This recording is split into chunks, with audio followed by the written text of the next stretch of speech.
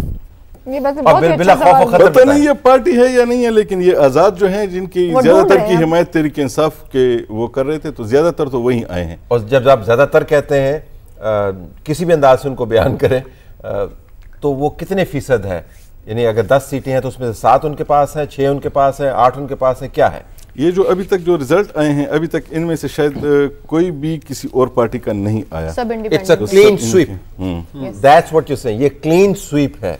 حیران کن ہے آپ کے لیے؟ حیران کن تو اس لیے ہے کہ ہمارا تو یہ خیال تھا کہ مگر ہم اسے غیر حتمی غیر سرکاری ہی کہیں گے، لیکن اس کو اب کچھ بھی نہ کہ اس کو تجزیاتی کہہ دیں.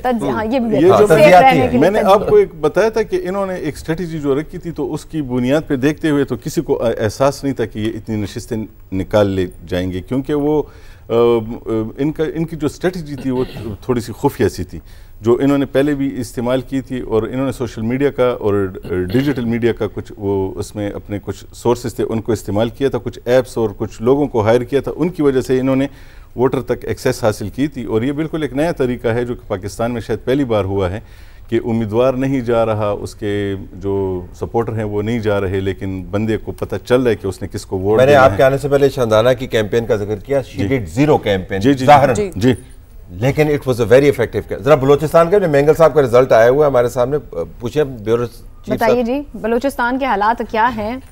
ہمارے سامنے تو بلوچستان سے رزلٹ آ رہے ہیں، ہم یہاں پنجاب میں ادھر تانگ چانگ کر رہے ہیں. حیدری صاحب تیسرے نمبر پر.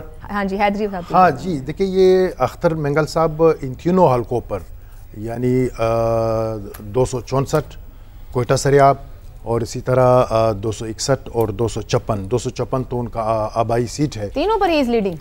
اس پہ تینوں پہ یہ فیوریٹ تھے. ابھی 261 پہ تو یہ ایک نتیجہ آ رہا ہے کہ وہ آگے ہیں. اب اس پہ 264 پہ ہم دیکھتے ہیں کہ وہاں پہ کیا ہوتا ہے.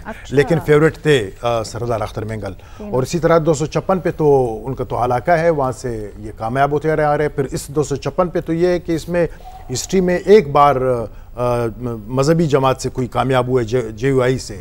باقی جتنے بھی الیکشن ہوئے اس میں قوم-پرستی جیتے ہیں، اور اس قوم-پرست میں بھی بلوچستان نیشنل پارٹی یعنی اس سے پہلے جس بھی شکل میں یہ جماعت تھی ان کے نمائندے اس پہ کامیاب ہوتے رہے. تو یہ مستنگ سے پھر یہ توقع بھی نہیں کی جا رہی تھی کہ وہ مستنگ سے جیت جائیں گے. فیوریٹ اگرچہ تھے کیونکہ مولانا غفور حیدری اس کے مقابلے میں تھے، لیکن یہ ہوا کہ اب یہ نتیجہ ان کے حق میں ہے.